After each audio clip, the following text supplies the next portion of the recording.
So, Cheech, I gotta ask you, the Crowley or Crowley scholar here. Did Yes. he talk to the dead? Um, Mr. Crowley. Did you talk with the dead, dude? I know he tried. I don't know. Apparently he said he did. And the Abraham the Mage, which he did in the Bolkenstein Manor house that Jimmy Page owned. He would communicate with the dead, and I think he went mad for about 6 months after that because he had to stop in the middle of it, and I think he had to go to France. But yeah, he did have some issues when he was trying to talk to the dead. So even Crowley, so people that want to talk to the dead, be very careful Very good. because I mean, Crowley went mad for a while. right, right. But But anyway, apparently welcome back. apparently he did speak, to the dead or deities from the dead. And you can So watch our other. I think I released those episodes on sort of like looking into Mr. no, Crowley. But yeah, welcome yeah, back to the Cheech and Manny show. Today we got a yes. very special episode for you. At this point, like Very different. This is a different one, very, guys. Like, very different. We're going and progressive rock here, where we're gonna. Manny, Manny threw this idea at me because we're studying And it psychology. started as a technically a footnote because I was like, wait, dude, Is what this is real? this? Yeah. So, basically, we're studying psychoanalysts. I guess that would be the name of the guys Let's before call you it call the Vienna School of the Psychology. Vienna School of That's what Psychology. we're studying. So We're, we went through the. Did we go over Freud? no, not yet. I didn't write Oh Freud yet. wow, we're gonna have a great conversation. We're gonna I get to your mean, favorite part, the Oedipus Rex, Oedipus exactly. complex. So Mother. we got Frankel, and we're gonna talk about Alfred Adler. What was the song? Mother, I want to kill you. Father. You know, Down, down, down, down, down, down, down, down, down, down, down. It just goes. That Val song's Kilmer, terrifying. Val Kilmer, man. Oh my That God. song is so terrifying. It is. It's kind of, and I love it how it was used in the movie Apocalypse Now. The Hmm. fame is very haunting. Like, Yeah. and then It's Jim scary Morrison, song. "This is the end, my only friend, the end." Genius. The Doors were way ahead of the They were Morrison. way ahead of the time. Morrison was so special. Something about You know, he him. was a poet. Oh, definitely. Yeah. He was a poet before anything. But we were talking But about the Vienna School of Psychology, yeah. and we have an episode already in Outfit. I'm sorry, on the legendary Viktor Frankl. Yes. We actually this is gonna be a part two, or Hmm. wait. This will be a part. Oh, this would A be its own thing part. because we didn't finish part one from last week. No, we finished Frankel. We finished. What did we do last week? Adler, right? We did Adler and We we didn't did finish it. Freud. No, no, but we Okay, we did a whole show on Frankel so we and got Franco. We still have to finish Adler because I don't think this is gonna be its own separate thing because it's kind of like a little yeah, detour on a footnote with Crowley yeah, and a little interaction there. But we did Adler, touched upon it, but pretty much we're looking at the Vienna School of Psychology yeah, and looking at we looked at Adler yeah, and this is where we left off. And right, here we had an interesting footnote that he encountered Mr. Crowley. yeah, Aleister Crowley. So that's where we're right, going to start our episode. And I know you wanted me to start with just a quick yeah. Just talk about uh Alfred Adler's, yeah, let me Vienna School, what he was. so Alfred Adler is very funny. So in um I guess like the three powers of psychology, you have, remember the will to meaning, the pleasure Yeah, principle, the will to mhm, sex, right? yeah, Actually, as a pause, as a reflection question. Do you really, what do you, geez, let me ask you, like, what yeah. ultimately, what do you think humans are motivated by? You tell me, because you lived more years than me. Is it sex? Um, Is it power? Or is it meaning? meaning, meaning is for And that's a me, connection with the whole of the law, do with thy will, right? yeah, it's about meaning. I mean, sex is pleasure, So so you're it's saying Freud is wrong. it's selfish in a way, Ah, you interesting. know. but So he I'm would not. kick you out of his circle. You're out of Yeah, here. You're out I'm of not here. saying. I'm gonna do like a bad German accent. You're Yeah, you're you're out of here, Cheech. yeah, Go join it's Carl not. Young. It's not bad. Sex is a good thing, you know. But like, remember in Fast Times at But Ridgemont yeah, High yo, seriously, we're not going too much when the detail. kid, the kid, they're driving the car and the kid it's always made me laugh. He's like a young kid, a young Afro-American kid, and he's just sitting there with Jess McCauley, and he's like, don't go too fast because he's the brother of Right, right. the guy, The yeah, Boris Whitaker character. yeah, and he's like, my father has an awesome set of tools. He can fix it. He can fix it. And the kid looks at him at one point, and the kid's like, I like sex. Like he just says it like, so yeah, No, sex and is it's a good funny. thing. It seems like there's sort of like if you match it to the development of the human person, right? Yeah, Yeah, kids of that age, or certain kids at the temple, without naming them, are yeah, yeah. obsessed with sex, Well, I right? think you go through phases with sex, like Right. But that kind of matches the Vienna School of Psychology, where you have yeah, Freud as the teenage beginning years. right, right, And then you figure out, no, it's actually power. That's when you start, yeah. really working, forming families. But the thing about sex, you got to be careful because you don't want to get trapped in that world. Because getting trapped in just sex is not good. Believe me, it's not good. There's more meaning than Now, just but sex. here's the thing, but you're talking about the pleasure principle, ultimately Yeah, using that yeah, only strictly for yeah. pleasure. People that are just into sex and that's it. So Um, but what about your endorsement? Now we just lost our endorsement of Jugs Magazine. no, no, you could still no, I'm saying if you're in a relationship and it's just based on sex, and believe me, I've been there, it's not a good thing because Oh, there's meaning in let, a relationship. let me get Socratic on you then. Ready? Yeah. All Yeah. right. Then why are people in the relationship then ultimately? Like why? Well, ultimately, you should be in a relationship for love. If it's a serious relationship, But love and meaning. okay, You know? but is that something that you find in Um, if, widespread patterns? if you find it in the right woman, you're gonna find love. You're gonna find meaning. Now, to go Now into let me ask Freud, you also one more question. True yeah, love. yeah. That is that is that sex and meaning together, combined? Um, What do you think? it's an amalgamation of everything. But if you focus, okay, anything could be abused in this. Right, right, Okay? If you love somebody too much and you can't love somebody too much right, and they don't love you back. right. Or you I love them mean, too much but don't love yourself.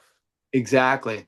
Or you Um, forget your passion, your true love. Like you said that right. Crowley, I think, stole from. I don't think he came up with this. Like that sounds like very In like the meaning, if you have meaning, but you lost your meaning, right. you know, And what now, saves you in the end if you lose, like yeah, everything? What do you got left, right? exactly. Like you don't want a sexless marriage, but you don't want to have an Oh, over that's sex. fatal. I heard Yeah. horror stories. I remember, obviously, this is going to be an NA-17 episode. So, kids, Yeah, yeah, you yeah, are warned, parents. Hide your yeah, kids away. I mean, not that kids are going to watch, parents are going to watch it with their kids anyway, but yeah, um, it's interesting that in me as a um, amateur psychologist, yeah, one of the things I notice with marriages, they're not happy. Why? And I remember some people telling me, don't get married. And I asked them, me being very Socratic, why? yeah, yeah, Because you're not going to have sex. Why? Because she doesn't want it. Why? yeah. Then what's the point of marriage? Right, right, Right. right. But anyway, I say that kind of jokingly because Yeah, that's not the only point of marriage. You and I right. talked about how marriage ultimately is, and you said this is to bring live kids. It is beautiful. Yeah. Marriage is probably one of the highest forms of relationships, right? Like It, commitment, it, it is and meaning and love. especially not mind you, but your marriage partner might not be your true love. And we had an episode about this. Yeah, That's the that's what you sad got to be part. careful, That's you why you know. got to be careful because you Yeah. can marry the wrong person, and maybe could it be argued you can get married too young while not having that experience yet. Yeah, yeah. That's a tough one. That's everybody's individual Do you think that experience. that's the human dilemma? Um, when people get married at 19 and Yeah, they what do you say that, think about that? Because someone told me, like, do you think that people should live first or like Freud is interesting. Like, if we use the Vienna Okay, school, I think what you should do, and I did this, and I was very successful with my what do you call it, baby's mama, mama's baby, whatever. I don't want to see, we were together for a decade before we got married. A decade. And when you're with somebody for a decade, and at that 10th year, you're ready to get married, she's the one. mm, For me, I was like, yeah, this is the one, the decade. right? And then the Klonopin induced alcoholic I was. The second one, And that uh, that was your Lamia, your succubus, yeah, you which know, we which we got not Venus de Milo because that's no, too. This is a yeah, Lamia, yeah, as that was, famously sung about in Iron Maiden. yeah, somebody that wrecks your nervous system. You you just do it because you're lonely and you want to. You miss the feeling of being with somebody for 22 years. Now I'm in therapy. I feel like Right. I'm Well, in. it's funny. If I was gonna do psychoanalysis on you, I'm gonna try to figure out, why did you do this in the first place? Yeah, Like, what were some of the factors that motivated you, and where does your fear of loneliness come from? probably from And I being feel like married. maybe Freud would say a fear of abandonment as well. Yeah, like being together. I don't want to get too much into my first marriage because it was, Yeah, uh, this is turning into a lot of therapy. yeah, because the Hey, first everybody, marriage, strap my in. You're gonna get to know Cheech's my psychological history. my first love will always be my first Right, wife, my baby's right, mama, the love of my life. I right. still in love, No, still, and that doesn't make you a failure. Why? and I was still in love with her while I was Eh, married to the right, second one. right. And it can be argued maybe still right now. Always, never, Always, never dies, exact. never dies. And a great, and mind you, this is Cheech's wisdom. I don't know if you want to call it philosophy. Philosophy would have to be put to the test, like, Yeah, no, no. you know, I would say more. Well, more I don't know how wisdom. wise I am, Yeah, yeah. but But you mentioned that, your first marriage will always be like you can only get married once. And that's a great maybe, yeah, insight because then, like you said, when you get married, because you don't want to be lonely, yeah, well, you better think twice, right? Because right. Like I said, I think the test of time is 10 years with somebody. And at the end of that 10th year, you're like, oh man, I want to marry that person. That's a long time. That's a long time to be yeah, with yeah, yeah. somebody.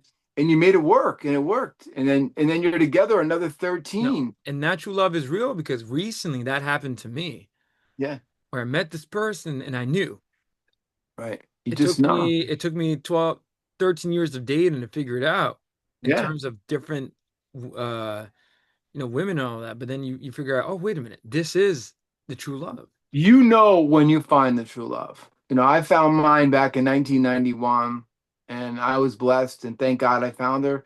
I got a beautiful daughter out of it and it was the greatest time of my life. Now the Klonopin induced alcoholic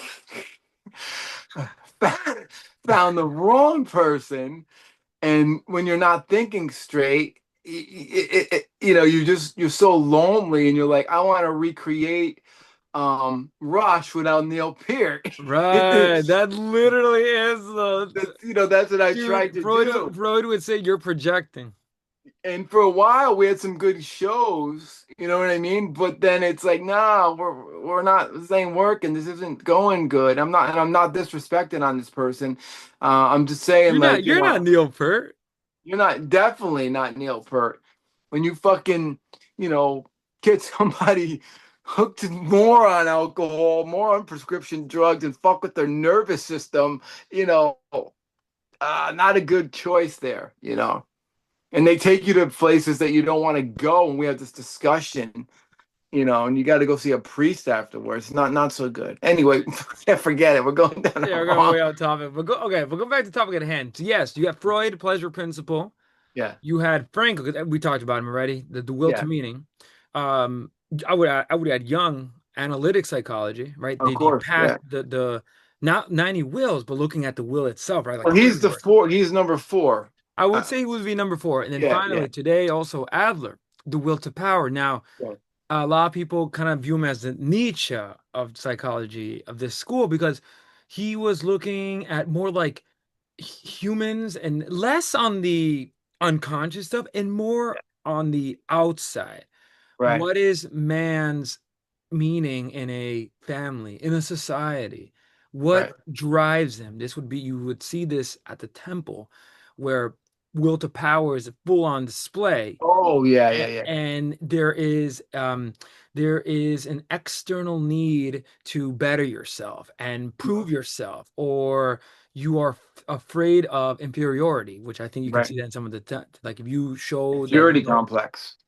Right, right. That, and he came up with the I love that. I inferiority love that complex. Adler. People Very human, forget that. Yeah. very will to power. I love it. It's very Nietzschean. Um, He's a simple, he's more digestible out of he all of is. them. He is. That's why it's funny. When I saw will to power, which I agree. There definitely is some sort of like a power dynamic there. But Yeah. the reason why he did that is, but he was trying to make you understand, trying to return away from more of the crazy id, superhero ego. Yeah, yeah, Now Frankel was later, so I'm not gonna put Frankel there because Frankel was much later. yeah, Jung and Adler were kind of coming at the same time, and Adler was saying, Freud, I don't think it's the pleasure principle. And how can we prove this id and superego and ego stuff? I yeah, think that the ego, the person, um, is striving to become the Ubermensch.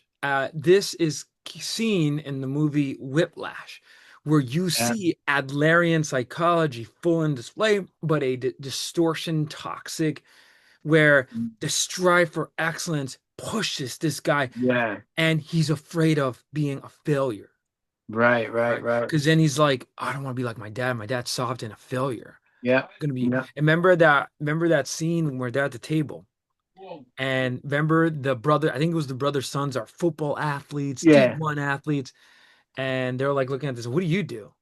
And yeah, he's like, yeah, I just made one of the greatest drum bands in New York City. And they're like, what? They're like, yeah, yeah, yeah. And by the way, those sports you're playing, those are pathetic. They're not even like full like it wasn't D1. He was like, then that's just college. That's not even. But see, yeah, he's striving for superiority and he's yeah. afraid of inferiority. Right. But as we saw in our Nietzsche episode, because we kind of had a Nietzsche episode and the will, and we get you can watch that. Go back and watch all Teacher Manny shows. Watch that particularly if you want more Oh detail on yeah. that.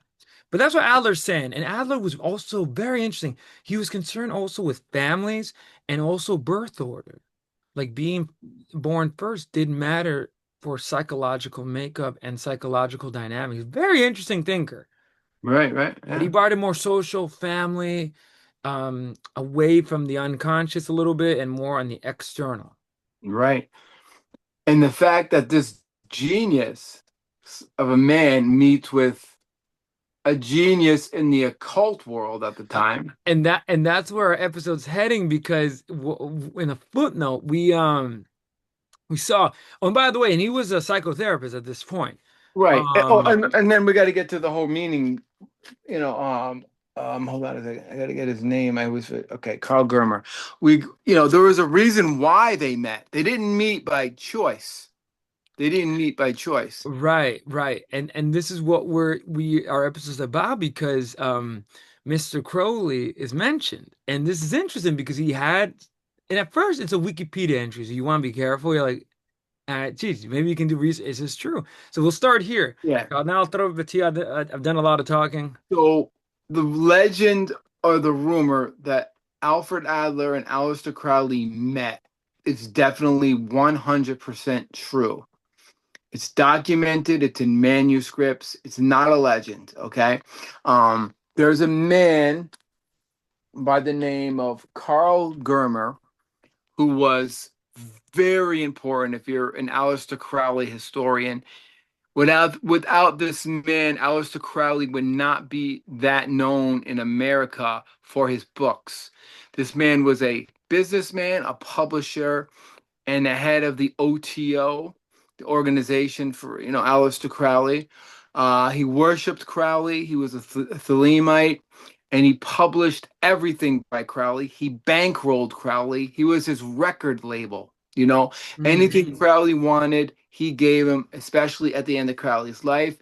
The man wound up with Crowley's ashes in his urn. He took the urn to New Jersey. He was in Germany where he was put in jail for being an occultist and following Crowley with the Nazis, Karl Germer. And when he got out, he came to the States, got a house in New Jersey with his wife, had Aleister Crowley's ashes and urn. And everyone has been searching for this since 1949 or 50. He supposedly, his wife put the ashes underneath a tree in his house. Nobody knows where the urn is. The rest of his ashes, I think, went back to England. Nobody knows what happened to him. Now, this mystical tree, trees live forever. Trees, people are still on a search in New Jersey, of all places, looking for Aleister Crowley's Mm, ash tree. Let's put it that way. So Germer is so important to Crowley.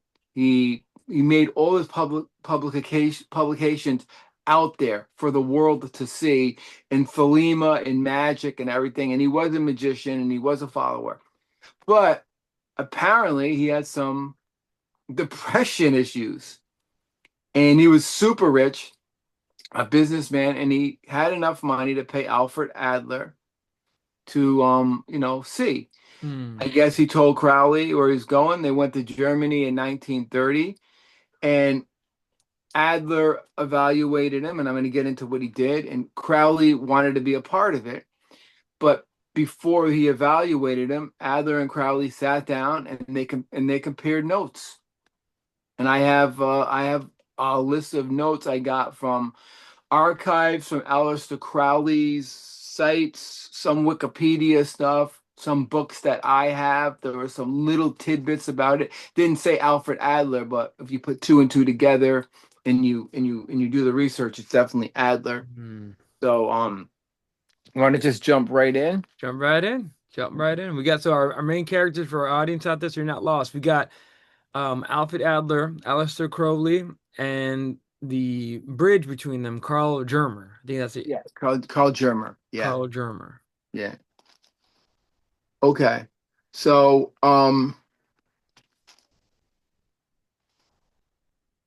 Crowley met Alfred Adler in 1930 in Berlin. The connection was from occultist Karl Germer, who was one of Adler's patients. Crowley claims to have handled some of Adler's. This is, I don't know. Crowley Crowley said he claimed to handle some of Adler's patients and incorporated Adlerian concepts into his own psychology theories. I don't know how you feel about that. It like Crowley, like Adler did this. Crowley did some therapy on some patients of. That okay, it's kind of unprovable. Now I do believe I know you may hate me for this. He was manipulative. Oh Once you no, you're right. You're master, right. okay, once you master these psychotherapy techniques, now these are dangerous because Yeah. now cult leaders will probably they are master Oh psychologists yeah, yeah, yeah. because they're going to jump on this because again what they're trying to do here is when um now Adler thought obviously Aleister Crowley was famous at this time, Yeah. Oh right? yeah. He was a no one saw him By the crazy, time by the time 1930, Crowley in the occult world was the biggest thing. right? And he And had the, money and he had money, let's not forget, oh right? yeah, and So yeah, and this is one thing I always will bring up about Crowley. He went to Oxford, so he is super intelligent. This right, guy's right. educated. And he's in Berlin and this area was a rich intellectual circle. Yeah, Adler starts talking to him about, what I discovered about the human, you know, need for superiority. And it's about the individual. Now, Crowley's like, whoa, that's gonna fit in perfectly with my mysticism of do with that yeah. which will be the whole like, yes, it's there's a will. I think that now I'm not sure about specifically, I don't think like 100%. But to theorize, I think he did take a lot from him. And not to mention that Adler is interesting. He was a communist, so he supported communism in terms of philosophy. Right. But what's also interesting about him that he was very Nietzschean because he Yeah, was saying about that superiority. The only difference is that, but then he realized more. He focused more on the social dynamics aspect yeah. of it. And Crowley loved Nietzsche. He was a Right. Nietzsche. And no, and so going back. that when he was learning about what he was saying, he probably was inspired because he probably thought, I'm gonna see how I can use this because this again because he is an intellect. Crowley is a magician, but he is an intellectual. Like you say, he went to Yeah, Oxford and was yeah. well read and very smart dude. Now Um, it could be a legend that right, he right. worked with some of his. I don't know if Adler would want this crazy magician to help people with. Unless he put a spell on Adler. That's a great point. I mean, it's possible. That's a good point. Maybe this is all done through magic, Right. in some way.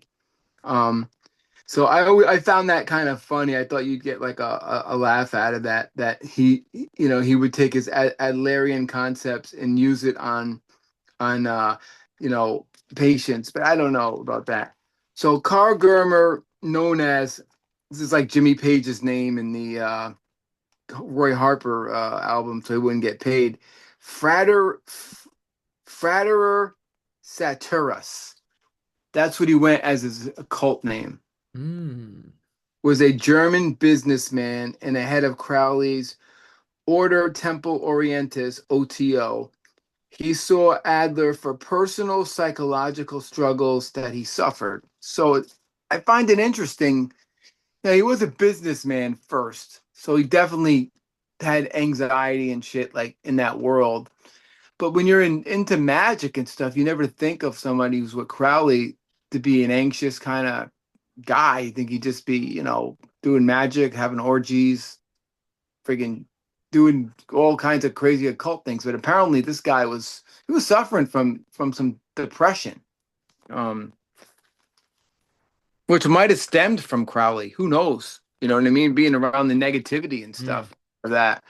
Um, so let's just talk about some of the points that this is the conversation that they had that I researched, and according to Germer, this is all true.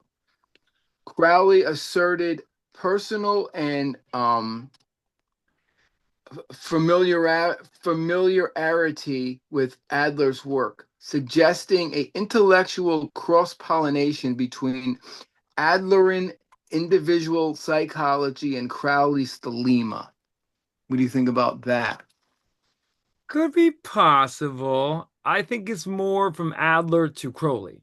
Yeah, Because I think, okay, and again, you're gonna hate me. I think Crowley is a sham. I think I think he was a cult leader. Very smart. And obviously esoteric, mystic, magician. yeah, I think yeah, that's his title. yeah, So when he's learning about this, again, it's like when I use philosophy, I'm going to use yeah, the tools. He's going to use these tools. So he was probably saying, wow, okay, so I am right. It is about the individual ultimately. yeah, yeah. And, and especially how Alfred Adler at this time, and what's interesting how I wonder if Freud was brought up. Because Freud, I mean, I got to research if Crowley studied Freud. He was a young Carl Jung nut, Right. so But you kind um, of wonder, right? because he would be all about Freud, id ego, superego, sex, all that kind of self pleasure, that kind of thing.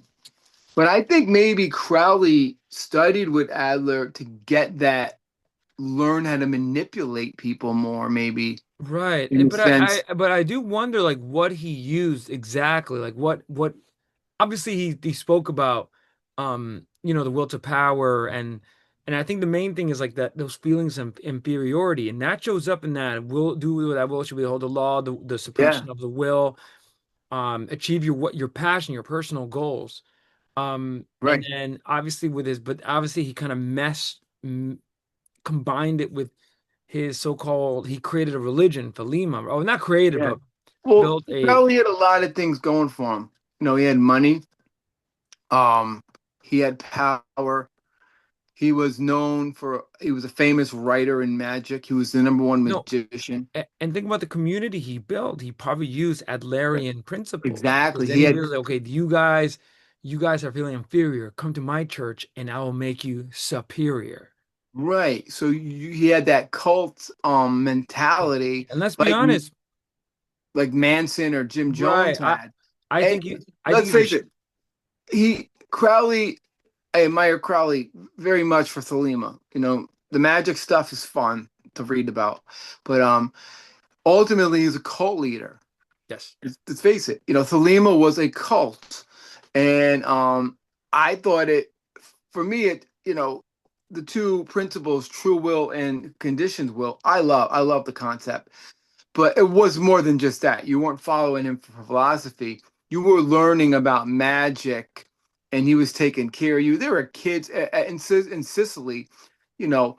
I mean, there's been a lot of bad stories I've heard that they weren't taking care of the kids, and Mussolini had to get involved, and there was poverty, and he wasn't doing the right thing. But people followed him. He was impregnating a lot of women and stuff. It's almost like the dude in Texas. What's the guy thought he was Jesus? They end up shooting up his Waco.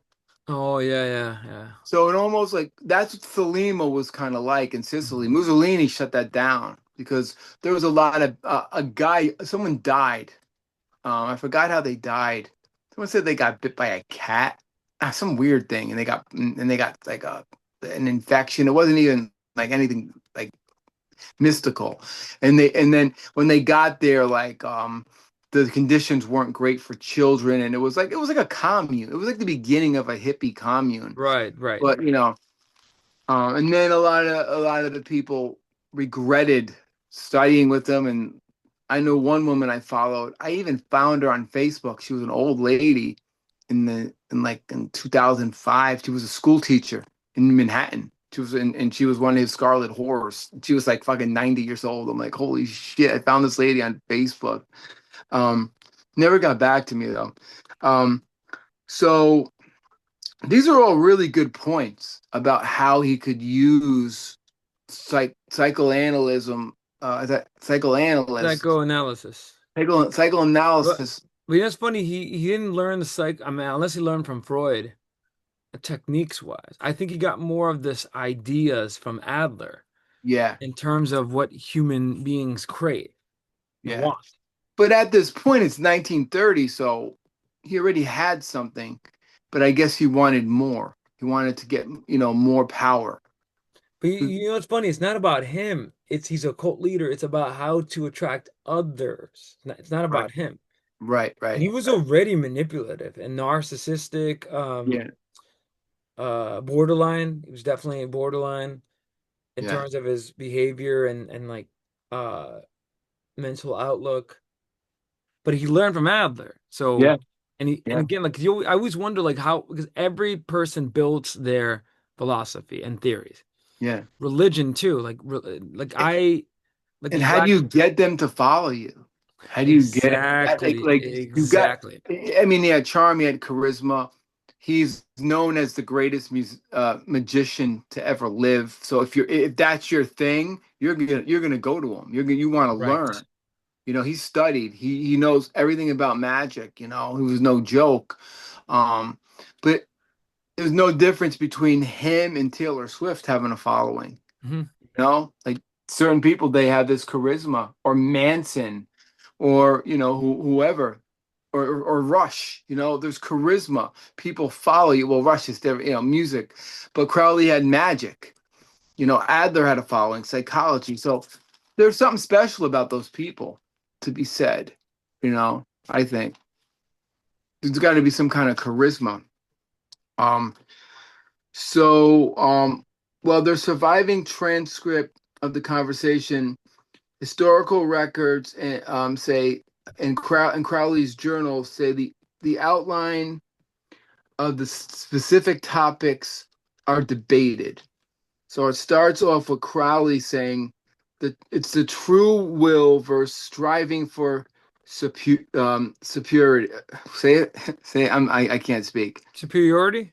Superiority. How you say it? My brain is Superiority. superiority. I'm like hors d'oeuvres, superiority. The debate. Crowley and Alfred Adler compared their core philosophy framework. Now, Crowley's framework was he presented his concept of true will is the ultimate divine purpose of an individual. And we talked about this. I believe this 100%. That's why I follow Crowley for philosophy. And I know you don't consider Crowley a philosopher at all. Yeah, he's a charlatan. I do believe that he was a magician because I do believe that those books he was reading, they Yeah. do have powers, but that's a whole Yeah. nother separate episode of the source of this power Right. um because magicians are actually real. I'm not talking about like the hocus pocus bunny one, like Yeah, yeah, yeah. I'm talking Oh about no, the actual no, people, the no. dark Crowley magic. had some kind of magical power. Um, Right. but as No, I far and as I think that philosophy, I wouldn't call it unless he calls it, I wouldn't call it philosophy. I would call it like self-improvement. Like that is well, pop it's psychology, pop psychology because we're learning about Crowley that he studied with Adler, and I did read he studied with Jung when I was young, no pun, but I didn't know who Jung was. I Mm. didn't know how fucking heavy Jung I didn't know how heavy Carl Jung was when I was reading Hammer of the Gods by Led Zeppelin at 14, and Jimmy Page said, I love this guy Aleister Crowley, do what thy wilt. And I went to the library, and not the high school library because they threw me out when I asked for Aleister Crowley. When I went to the public library and tried to read, and and he said, Aleister Crowley, like this guy Nietzsche, or who the hell's that, or Yeah. Carl Jung? I had no idea, but he's studying these big shots. So the true will I obviously got from Jimmy Page, trickled down to Crowley. Once I understood all that, true will versus conditioned will, I got obsessed with. I Mm. still am. Why do some people get to live their true will like we do, but like why can't this be our main thing? And then why do we have to have a conditioned will?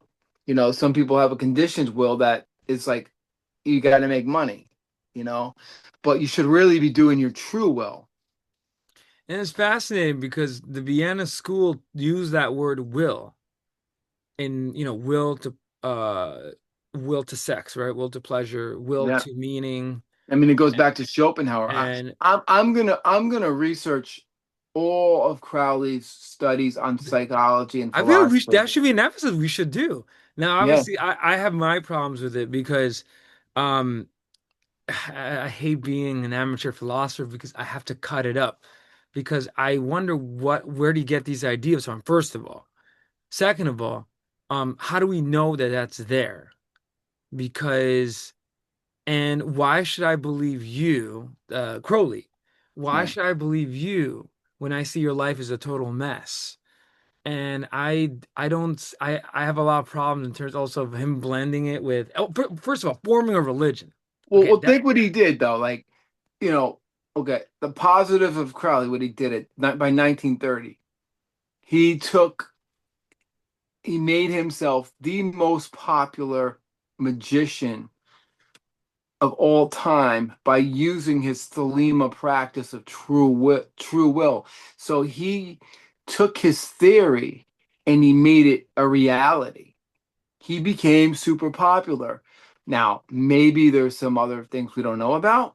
Maybe he signed some agreements with certain people, you know, to get to a certain level. is there a biography on Aleister Crowley? I may get it Oh, just to there's read.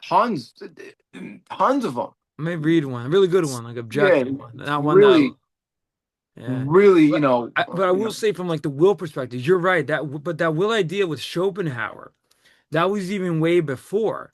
Oh yeah, yeah, There was even like the Aristotelian will, like we talked about. And again, philosophy is really concerned with it's part of human psychology. Um, but with him, I feel like that's very simplistic. yeah. Like that, what he did there. But I would wonder how did he come up with this? And then my ultimate problem is what's his end goal? Like Adler first said will to Well, power. well, I think he got the will idea from AWAS, who was his holy guardian angel, that when he wrote the book of the law in Egypt, that his wife, oh God, her last name was Kelly. I forget her first name, was a medium. And at Awas gave him this information, do what thou wilt, be the whole of the law, Right. which is, you want to believe it, that he summoned Awas, a Now, deity. I will say, like, deity let's take it at face. Let's say we do believe it, right? So that idea he did not invent. It came from this so-called guardian angel. Now, mind you, this is not a Catholic guardian angel. This is someone that serves the god, the Egyptian god. I think it was Horus. yeah, So, and this is the founding mess. Now, dude, this sounds like Joseph Smith. This sounds like Prophet Muhammad too. I hate to admit it, but yeah. um, It's this. very similar to a lot of other leaders, Right. you know. And it's interesting 'cause like you said, like so in my notes I have it. So this was in April 1904. Yeah. And it was his wife, Rose Edith Ro- Kelly, yeah, yeah, right? Rose. Yeah. And they channeled this voice, Iowas. Yeah. And then for 3 days, Crowley recorded what he heard from Iowas. And like you said, this is the book of the law. We call it Liber at Vel Legis, Yes. the book of the law. And I think that's Latin, but I have to find out that Liber Yeah, Vel. it's Okay. definitely Latin. Yeah. And this is and so where my thing with this is before Adler, mind you. Right. So this is before. So I'm kind of interested in what he learned from Adler later, but the core philosophy of this is that he was outlining a new spiritual era, Yeah. and he called it the Eon of Horus. Now, mind you, he wants to return to the Egyptian deities. Right. Right. Its central tenet, like you said, is do what thy will shall be the whole of the law. And like you said, emphasizing that, of course, so Iowas told Crowley that individuals, and mind you, this is the connection to individual psychology, because Aleister Crowley was like, whoa, this is in the intellectual circles. I love it. Yeah. Because Iowas told me that individuals should discover and follow their true will. And what's their true will? What did Adler say? If you believe Adler, Adler Right. says a person's individual will is the will to meaning, I'm sorry, the will to power. Right. Right. Now, did Iowa's appear to Crowley, right? Um, That no, I that's the question. Or is Crowley a genius and he wrote the story? and he came up with this, and I mean, if I'm not I'm not I doubting. wouldn't call him a genius, but I would say like, where did he get this idea from? Because Right. it is strange. Now, I think if now let's say I take it at face value. A demon spoke to him, not a Right. guardian angel. Right. And one of the things about Satan, if it was Satan, one of the demons, is the individual is first. Right. Right. So Always. if Always. you study demonology, and mind you, this is separate from Christianity. No, no. You come first. It's all Yes, selfishness. that is the Yeah. Church of Satan. Yeah. Individuals first. But again, I'm not sticking up for Crowley. I know we're going back and forth. He was not a Satanist. You got to remember that. No. But the thing is, like, no, he's not a Satanist, nor I don't think he never publicly declared he was. He said he was But the most wickedest man in in the world. But right, in my notes though, I do have here that he thought that Iowa's. Now get this. In Crowley's initial encounter, now I'm going to tell you, I think he was Satan, and I think he was creating sort of a satanic religion, and he knew what he was doing, but he was manipulating people because right. Satan worked through him. Yeah. But what's interesting here is that Iowas he described as a tall, shadowy figure with the face of a savage king or a desert traveler, embodying a blend of human and divine traits. And then later, Crowley says that Iowas was a solar phallic penis look, Yeah. solar phallic hermetic Lucifer, a spiritual guide of enlightenment. So this is Lucifer means light bearer. So Right. he did worship Lucifer, but the thing is, he was saying, but it's not like the biblical devil. This devil is actually a bearer of light. So, and one more fact I have here was that Iowa's emblem is closely related to Baphomet and the concept of the divine androgyny. And that's Baphomet. Yeah. Right. So I have a lot of problems here because then if this is the entity that dictated I'm sorry, Right. dictated the book of the law. Okay, two ways you can look at this. First, spiritual. This is a demon, and he's spreading darkness in the land through him, through that Right. book, right? Right. Or second, he's a creative genius where he combined a lot of elements and predated the hippie movement Right. of the Right. 1960s. He's a counterculture philosophy because Right. where people really like, especially like So it's uh really it's up to what philosophy you want to take. You want to take the magical part. Yeah, he summoned this demon, or did he really have a creative mind to come up with this story to get the followers? right. You know? But I feel like with Crowley, you got to take everything. You Yeah. can't just cherry pick. Crowley would say, no, you got to join Philema. You got to Yeah. join my church. I will make you an Ubermensch. Like you say, he's a Professor Nietzsche. Yeah. Because so he is an expression of Nietzscheanism. You're right. We're Exactly. going to create your meaning. Mind you, your will is suppressed. Who suppresses it? Society.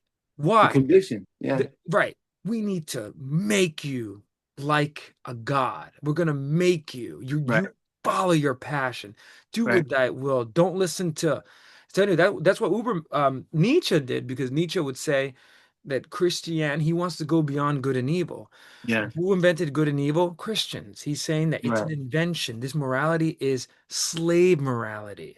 Right. Right. If you believe, oh, this is good and this is evil, you're a slave, he would say. Yeah. No, Yeah. we need to reconstruct our what it means for superiority. And Right. Adler then develops individual psychology. So Crowley's saying this validates him. If this conversation took place, this validates him and realizes, okay, if And they're this talking is 25 this is years. about 25 years later. Yeah. And mind you, also, and made a great point with Schopenhauer. You probably was obsessed with Schopenhauer because he sort of provided this framework, philosophical framework to Yeah. talk Yeah. about these things.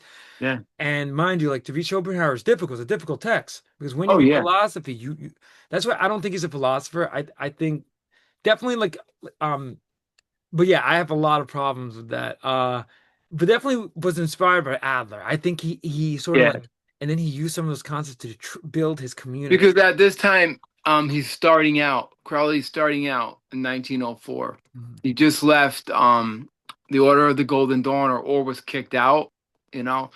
And he's on his own. He's fighting other magicians. I think he hated Mathers, who was this leader of the Order of the Golden Dawn. They hated each other. They had a beef, and Mathers, his great grandson, is Eminem. That's the other that's the other mythical the myth in the world, Right. that the guy who started the Golden Dawn, Mathers, is related to Eminem. It's always found fascinating. Mm. Um, so he broke off on his own because he got too powerful, and people, like I said, he had this charisma, he had this power and stuff. So he married Rose Kelly. Really sad. On a side note, what happened? Hmm. Abuse. Abuse. They Right. had a baby. Oh, yes. Actually, do one more note I have here. I'm kind of curious what you think.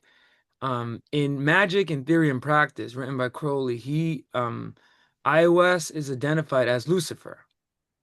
Actual Lucifer or the light bearer? It's the same thing. Oh, okay, It's okay. the same thing. The assertion is made in a footnote. Actually, speaking of a footnote, right? Because this is how the show Yeah, started, this episode. But Crowley is discussing the devil, who he asserts does not exist, but he thinks that it's Lucifer. Like the devil was an invent.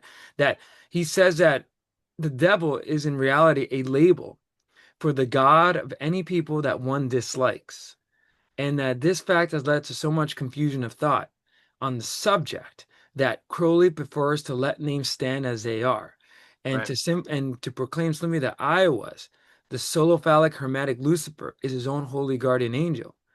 And yeah, he goes kind of crazy, very esoteric, very strange. Like I feel Yeah, like, and it again, gets it gets crazy, he's against. a little And I'm kooky. telling you, when you read them, it's deep, it's heavy. I only take bits and pieces that from the Thelema. That's it. Other than that, you're gonna get I always say, lost. kids, read your Bible over that He because sucks you in, and stay away from the magic stuff because right, it's not good. right. Um, but he did abuse his wife. You Yeah, know, he they had a many baby. people. Yeah, they had a He was baby. not a nice man. Like most cult leaders, they're not Yeah. nice. They abuse their followers. And she became an alcoholic. Mhm. She was alone because he And was he traveling. abandoned her. Left her. Yeah. After the baby died, she took it really hard and she was left alone. He abandoned her. He took it bad, but I guess he that's how he got into his drug induced life because he lost a child. Obviously, the guy he had feelings, you know. He did have many other children. He's got a bunch of children. I actually researched it that wanted nothing to do with him. When they found out who his father was, they changed their names, everything. Right, right. Um, one theory was Barbara Bush is his child. Kind of looks like him. Um, but anyway, after the baby died, he went off and he started his world and leading up to Adler. So I'm still a believer in the true will, you know, for me. You know, whether it comes from a made up story. And just for our viewers, I am not. I don't. I'm I would formulate another better psychology than that. Yeah. I mean, I go for more Christ consciousness. I think I, I God go showed. I run deep with it from my Hammer of the God days with Jimmy Page. You know, that's how I got introduced to it. And I just love the concept of it, you know. I don't think it's coming from a Lucifer thing. I think he just made this. I think he's just a creative writer. I think he's a really good. If you read his books, he's an excellent writer. You Right. know, he knows how to And paint a picture. it's funny. I think total opposite. I think that he was telling the truth and that he was demonic. It's pretty obvious. And this is proven. I do believe in David Bowie's story. I don't think David Bowie was crazy. He claims because again, if you channel that, Jimmy Page, I know Joe may disagree because he's kind of more on the music, less on this, but Yeah, I Led may Zeppelin disagree. communicated those ideas. Like I'm telling I you. may disagree. I think, and Jimmy Page has been asked this question, and he laughs it off. Like I don't know. he goes, I was just obsessed with the man, you know. I mean, yeah, I think it just made the mystique of Jimmy Page more like, oh shit, you know, he's a wizard. He lives in Could be. Crowley's house, you Could know. be. I don't believe any of that stuff. Yeah, he bought an occult shop. Yeah, he owned everything by Crowley, the robes, the obelisk on presents. But I really don't think Jimmy Page was throwing evil things at David Bowie, Mhm. spells and things like that. I don't think he was into it that much, Jimmy Page. I would love to sit down with Jimmy Page and Right. nobody will know. Nobody will ever Nobody's know. gonna know. No, it's just based on my theories. Also, kind of strange misfortunes also around the band. There was a Um, lot of bad it karma was that they kind of said didn't strange. happen. And Yeah. that comes up in the book, Right. Hammer of the And you can Gods. either go argument that's the rock and roll lifestyle, which by the way, follow do what I will law, the rock and roll lifestyle. Oh, I hate that this. was the Well, that's what beauty I'm saying. But of my the thing is that it's not about him throwing casting spells. The thing is, if you manifest this energy, like if you let, let's say, like demons in, well, it's not that you're casting spells, those are gonna go all over the place on people. yeah, yeah, So, and especially souls, like Alfred says, if you have the inferiority complex, right? Well, you're one of the prime targets. yeah, So obviously, Bowie, very strange story with that. The pool thing is also strange too. I mean, you use that yeah, to make it up, but I do think like I don't subscribe to that. I think there's a lot of problems. yeah, I don't believe in Eon of Horus. I think it's an Eon of Lucifer of Satan, which is true, because you see this battle in the Book of Revelation. right. Yeah, this is coming. The dragon's gonna like Crowley was right. Like it is coming, but he's on the side of evil. And I think he's a cult leader. Obviously, from me studying psychology of cults, brilliant, not brilliant, but clever cult leader. Yeah. Smart dude, smart Mhm. dude. And definitely had darkness, like a darkness Oh, about it. oh yeah, it's definitely dabbled heavily, not dabbled. He dug deep into some dark black magic. You know, he was a black magician, definitely. You know, um, so the debate, you know, the true will. the ultimate divine purpose of an individual. Now, Adler countered this with psychological theory striving for superiority. Now, that's Adler's counteract to the true will. How do you want to break that down? Oh yeah, I just talked about that. Like Right, where I was telling like so because for Crowley, he said the true will. So he was saying that there's a conditioned will, right? yeah, you're And like going to the temple is conditioned will. right, and then he's saying that And you have true a will, true will. right, which is what you're born to do or you want to do and you should do. Right. So that actually matches with Adlerian psychology in a way, but this time provides sort of like an answer in the inferiority complex and the will being in like the will for superiority. And so how are we gonna do that? And again, Crowley probably used the language of this psychological, stuff that was happening. Right, right, And that I think that's one of the reasons why he got a good big following. On top of also being manipulative. right. Okay. So this part I think is called the intersection. Both men focused heavily on individual autonomy. Adler argued that humans are driven to overcome feelings of inferiority. Crowley viewed this drive through a spiritual lens, believing that discovering one's will is the key to overcoming worldly limitations. Mm. So we kind of, I guess we kind of Yeah, we talked. got like that big, yeah, big Yeah, a few yeah. minutes ago, yeah. So that's the premise of their conversation. That's interesting. That's their And I debate. wonder if it happened too. Like if it's I mean, according to Germer, this did happen. This interesting. happened. I mean, you could And he was a patient of Adler's. yeah, you can AI it. You can go on Crowley sites. It's there, but it's not brought up. This Yeah, is like interesting. we might be the only. I did read it on Reddit. I use Reddit a lot. It's on Reddit. Mm, There's a lot of Crowley. I know a lot, but there's some experts on Crowley on Reddit that mm, are saying this happened. mm. So I always go to Reddit because if other people are talking about it, and then Right. but we might be the first podcast. We're the only podcast I know of that's doing this. Right. There's nobody out of 8 billion people in this I world, don't think so. And it kind of came out of a footnote. yeah, that are doing a podcast on Alfred Adler and Aleister Crowley having a meeting. And this has got to be interesting to some people that are Crowley and Right. psychologists. I Yeah. mean, I really think we're the only podcasters doing this. Right. I can't find it. I can't find nothing on video on this. Right.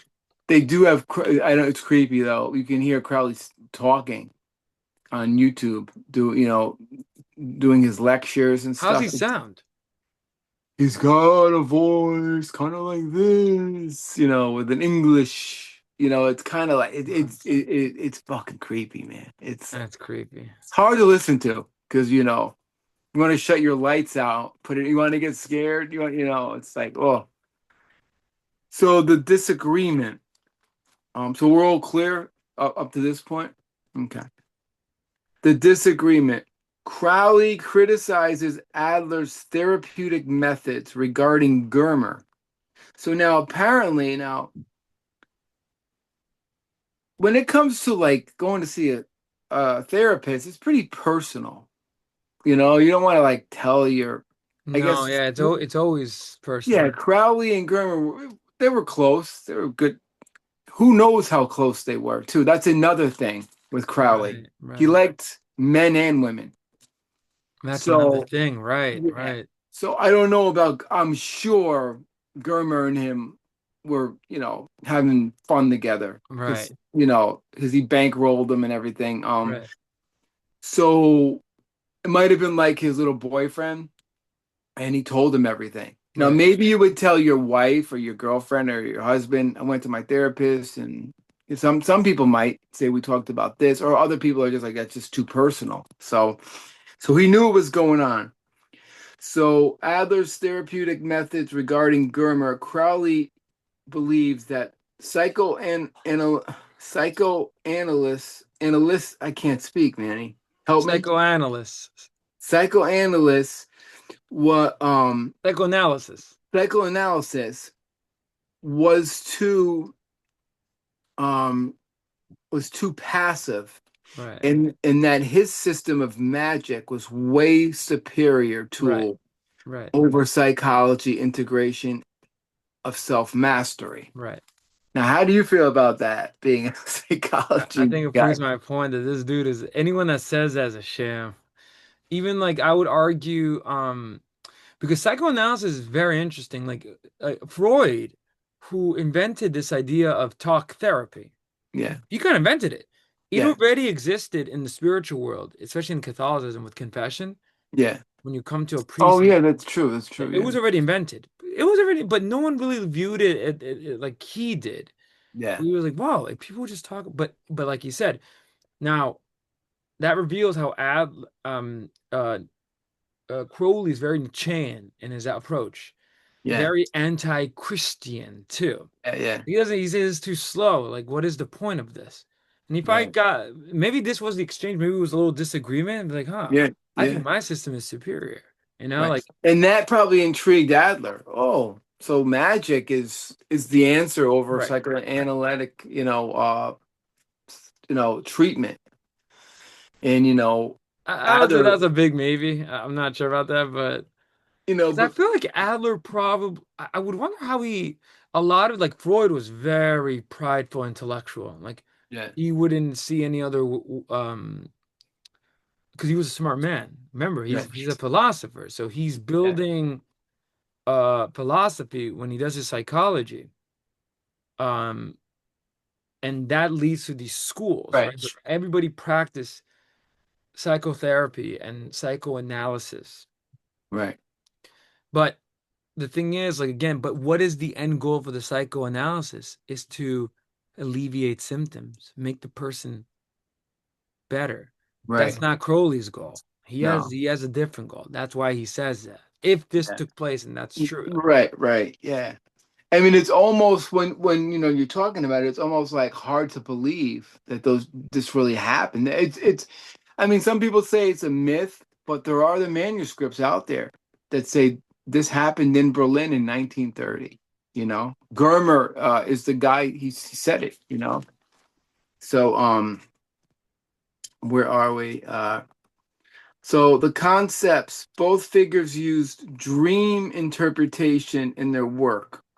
They discuss how the unconscious desires manifest into life. And I don't know how you feel about that. You know, like unconscious desires could manifest into life. I think they could. If you think about something, Classic psychoanalytic theory right? on dreams. Freud started with Freud.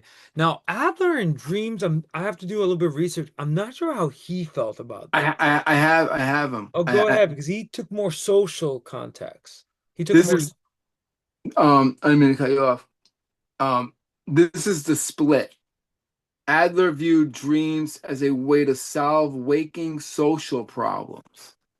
That's how he viewed dreams. I don't know about that.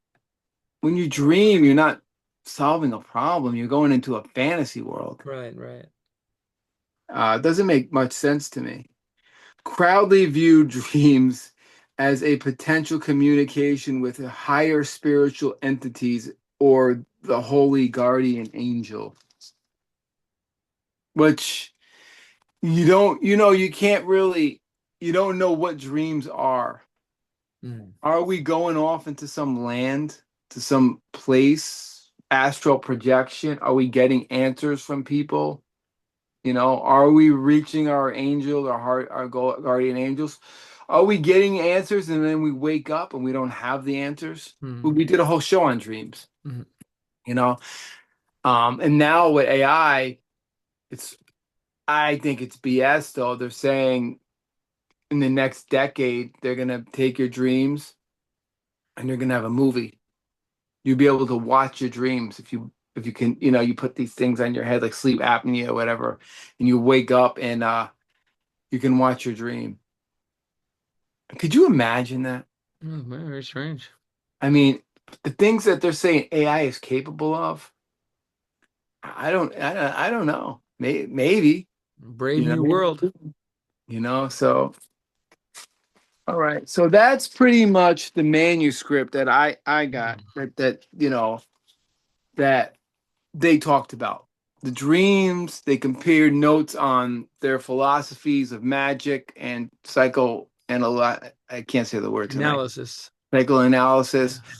Yeah. Um, so that's the manuscript. I don't know where it took place. I know it took place in Berlin. I don't know, maybe they were drinking. I don't know if it was, who knows. But Germer was really Right. a little bit of the topic. He was there. So how do you feel about all this? Do you know what? Interesting. I mean, if it's in the internet, right? Obviously, we can't trust everything in the internet, but Right. in interact, he was famous at the time, like you said. I Yeah. mean, Yeah. and if you had the money, you could join these intellectual circles Oh, he had the and money. right. Germer had the money. No, He no, was loaded. and Crowley from his inheritance. Oh, So, well, Crowley started to go downhill right now with okay. money. Okay. So around 1930, he was losing money. And then when the war came, only 10 years later, Crowley lost a lot of money. He was a bad investor. I think Thelema, he put a lot of, but he was being bankrolled by Germer, so he was probably losing money by 1930. Hmm. He had about maybe almost 20 years left to live his life. He died in 48 or 49 or 47. I think he died in 47. But so he had more time he died at 60, I think, or 65. Um, so he was losing money at this point, so I don't know. But I do have What is strange is that how I don't know if you knew this. Adler's ideas kind of went Freud dominated. in 30. Adler's ideas flowered in America for a little bit, but the one that dominated was Freud. So I wonder why Aleister Crowley didn't talk to Freud. Like Maybe, because the author C.S. Lewis, yeah, he talked to Freud. I'm pretty sure they had these conversations. Like if you were an intellectual, like and you went to these lectures or whatever, like you know, yeah. like William James invited. I'm kind of. It's Young, very very interesting. young and Freud. Right. William James was, yeah. Um, eh, Maybe he approached Freud and Freud was like, I am not talking to this whack job. And Right. Adler was a little bit more open because Adler is more open than Freud, let's face it. I think so. I think he's more like a. He seems like he was more a people person. But then why didn't he hook up with Young? Young would have been old. Well, Young was where was Young in 30? Having his breakdown? Something like that. Yeah, I think he might have been writing the Red Book and losing his mind in the 30s, Right. you know. It's interesting. Very bizarre. Yeah. 1930s, two men cross paths in Berlin. And once again, like Crowley definitely had a fascination with the human mind. There's no doubt about it. Oh, yeah, yeah. He Just had to. based on that, Yeah. how the mind works. Yeah. And seeking out Adler, who again at that time was making waves with his psychological theories of social interests, Hmm. the person as a social being and inferiority. I mean, Yeah. No, but you're on chat BBT for this? no, Oh, okay. Oh, I thought no, you were reading something. no, no, no. I'm just looking at Crowley's like bio because now I gotta Yeah. get a bio book on him. Kind of getting like this dude. You really Um, won't this won't come up in the bio. I mean, I might have read it in one of his bios, but you yeah. like, where did you read this? What? Oh, Adler. 'Cause you got the seed going I from it. got it at a footnote in Wikipedia. Right. Okay. So Wow. but it was kind of mysterious because there's not much more on it. There isn't much more. It's There's, kind of weird. just And this is all I got on it. right. And I'm just looking at like Wikipedia right now just because I'm looking at some bio, but I don't want a bio written by him because he scares me. But Yeah. Um, but what's interesting here is that he did meet famous people like Aldous Huxley too, and Alfred Adler. So yeah, it's actually possible. Yeah. Yeah. Um, So he yeah, met Huxley. So he was thinking about Huxley, the right. doors of And perception, he you was know. excited for the new era, Huxley. That's what he wrote in Brave New Yeah. World. Yeah. Yeah. And I wonder if he met Young. I don't see anything here. Yeah, I mean, I think a lot of these intellects. It's funny. I just read here. This is funny. Crowley was intrigued by the rise of Nazism in Germany and influenced by his friend Martha Kunzel, believed that Adolf Hitler might convert to Thelema. When the Nazis abolished the German lodge and imprisoned Germer, and like Yeah. you Yeah. said, Yeah. fled to the US. And then Crowley then lambasted Hitler as a black magician. See that again? So weird. So you He said what? that Hitler was a black magician. Which could be very true. Very strange. And then he was associated. So yeah, he knew Roald Dahl, Ian Fleming, um, which is kind of funny. But yeah, he's very connected. Yeah. My thing is that why he became so famous. I don't understand that. I Very just think strange. I think people found him interesting. He was, you know, I don't think the average person thought he was interesting, but the occultist made him famous. You Mm, know, if you were around the 1920 and 30 and you were studying magic, which was a no-no in at that time, you were, it was a secret society. You would find someone like Crowley. It was easy to right, find. You could find Crowley easily, right. I you do know. wonder if he represents like one in the esoteric world, one of the greatest esotericians. I made that word up. I, I, Um, I honestly, I think so. I don't believe in that. Like but I do wonder in terms of because he ends up also inspiring L. Ron Hubbard for Scientology. Scientology Well, is an well, esoteric L. group, Ron Hubbard was a student of Thelema. He which is studied with right, studied with him. right, right. Dianetics is fooling the world, just like The Secret. Dianetics is fucking Thelema. I, And you dude, know, and the ultimate sham, I think, is for Lima, dude. I know you subscribe to it, but I just think it's evil. but Uh, imagine, my mom had Dianetics. right, right, I right. I read. It's so funny. I read And Dianetics. L. Ron Hubbard was obsessed with human psychology too. Very Yeah. studied person. Yeah. I worked in Grand Union and my there was a book just laying around. It was called Dianetics. And I had said to my boss at the time, Frank DeLuca, whose book is this? He's like, I don't know, it's been here for like 5 years. You want it? I said, yeah. And I started to read it. Then I was like, L. Ron Hubbard, how do I know that name? Then I went back and I'm like, student of Crowley. I'm in my early 20s. I don't really know much. I didn't understand Dianetics like, Mm, much, but it is just maybe a version of Thelema put out by a guy who's a good writer, and Rhonda Byrne put The Secret out. right, It's total hermetic thought. It's total Crowley. right. She should have quoted Crowley in that book, but she wouldn't because she would lose all her credibility. She quoted people like Neville Goddard, and she quoted you know, I'm trying to think like modern day Deepak and Wayne Dyer, um, I don't Rumi. She quoted people like Neville Goddard and Rumi. Neville Goddard was he was an amazing spiritualist guy who's all about using your imagination around Crowley's time. Mm, Gerd Chief, I think she might have um, talked about it in that book. Now, Gerd Chief was Robert Fripp's boy. When we get into Red, that's based on that whole the three philosophers. Gurdjieff was a Armenian philosopher who Fripp loved.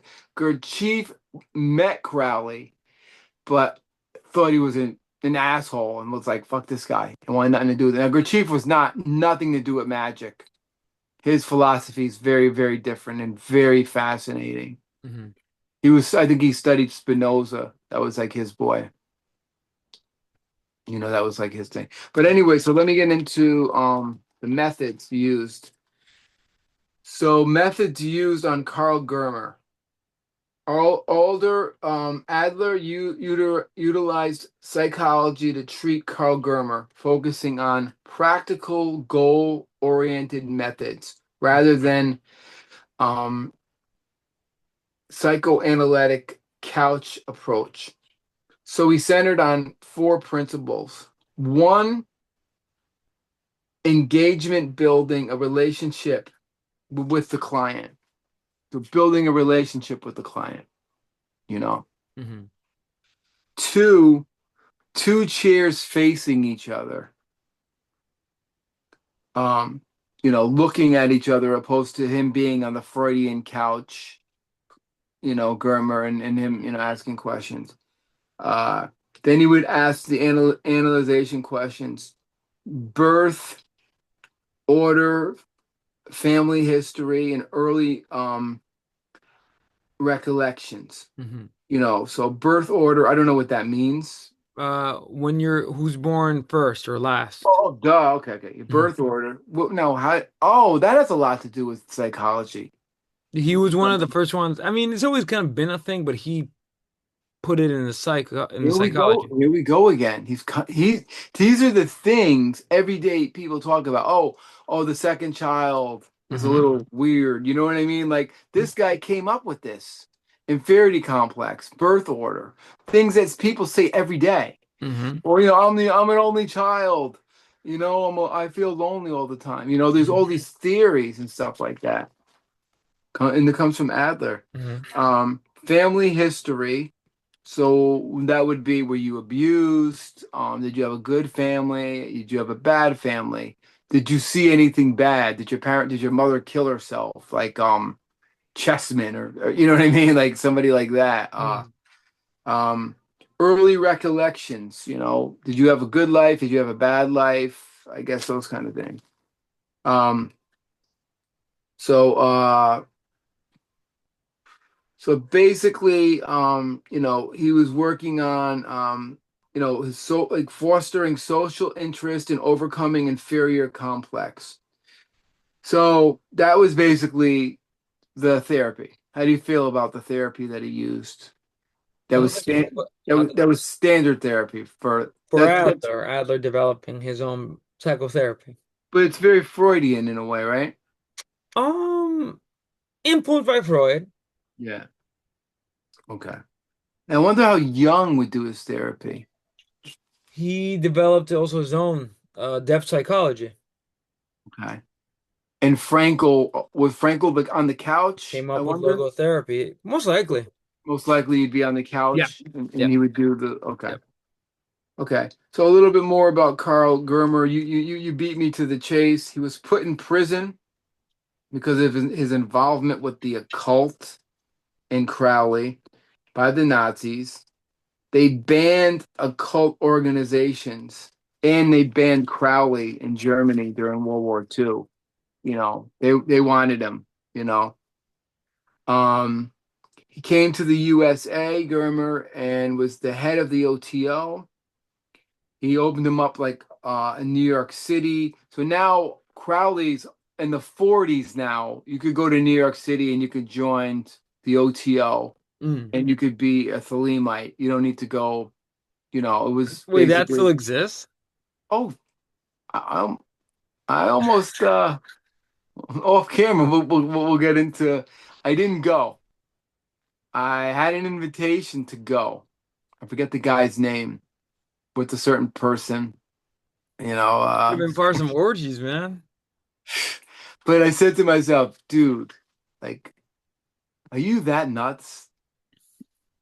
Are you that nuts? Like, I mean, I'm a researcher, right? I could have went as a researcher, but they want you to join. They wanted me to open up a chapter of Order of the Golden Dawn. I got approached by a guy on Facebook. He's like, "Yeah, we'll pay you and all this stuff." Open. Yeah, no, I don't have time for that. I like reading about.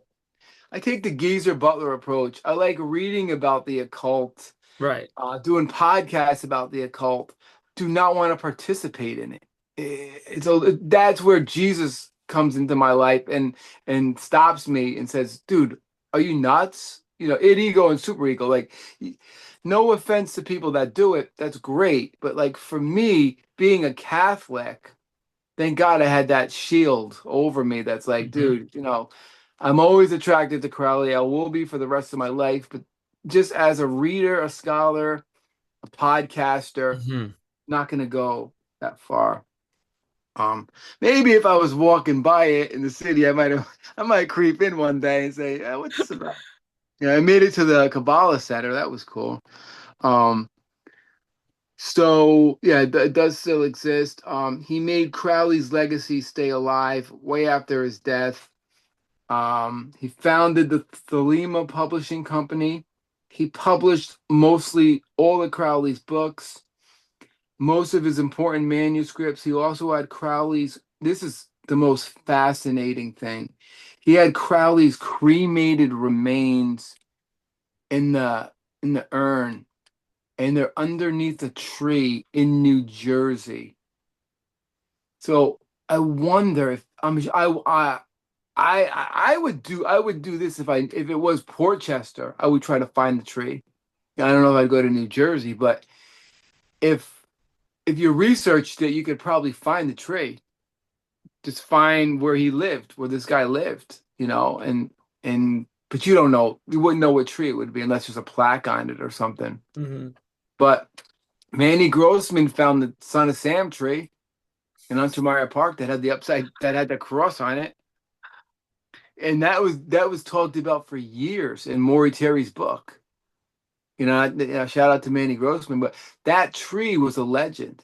It was in Maury's book, and Manny found it, or he didn't find it. Somebody found it and told him. So Yeah, this shit's all connected. yeah, It's we so got simple. trees, man. We gotta go look for trees now. Yeah. But that fascinated me that he had his remains. So this is how close he was to Crowley. Dude was sick. Yeah. Or loved him. I don't know.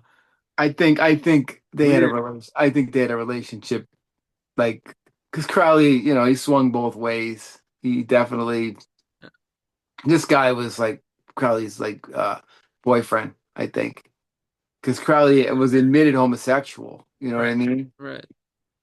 Um, in a lot, like, think about the women that his poor wife Rose Kelly wound up in a mental hospital.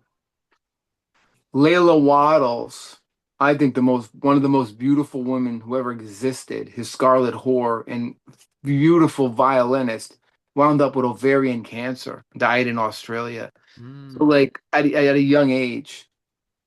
And I told you, like, I don't want to get back into my Layla Waddles fascination because, dude, I was obsessed with this woman. I was almost ready to be like, I'm gonna find a trance medium and try to like talk to her to the dead. I mean, this is how insane I got. This is how insane I got with Crowley. Um, but bad things happen to these people. Like you said, that trickling down karma. Um, so what else? He was a businessman. He made a lot of money. He didn't make any money from the occult though. That was strictly, his publishing went right to fund Crowley's. Hmm. He didn't make money from Crowley. It went to keep Crowley's legacy alive. And he maintained, the Thelema groups for Crowley, because Crowley had no money. He died destitute, and he was his main publisher. And he made Adler and Crowley meet and discuss their views. And this is not a myth. This is a true story. Mm. So that's all I got. If people are interested in Crowley, and most people who are interested in Crowley have no idea who Adler is. Like, you have to be a super intelligent person that's like, oh, I'm into Crowley, I'm into Thelema, I'm into Book of the Law, I'm into Layla Waddles, I'm into Germer. Oh, and Alfred Adler. Isn't he a Viennese school guy? Is an average Crowley student No, in just in imagine your today's Like there is an Adlerian school of therapy school actually in the United States, but most it would have to be like it could be that there could be some Adler students, but they're doctoral students. But most Yeah, don't even know. I mean, oh, yeah. there's history as well. They know Freud. Freud ends up looming Oh, large. oh yeah, yeah. And Freud obviously and Jung, who's more on yeah, the esoteric. even Frankel isn't as popular as Freud, if you think about it. You know, All those people kind of fell out of favor.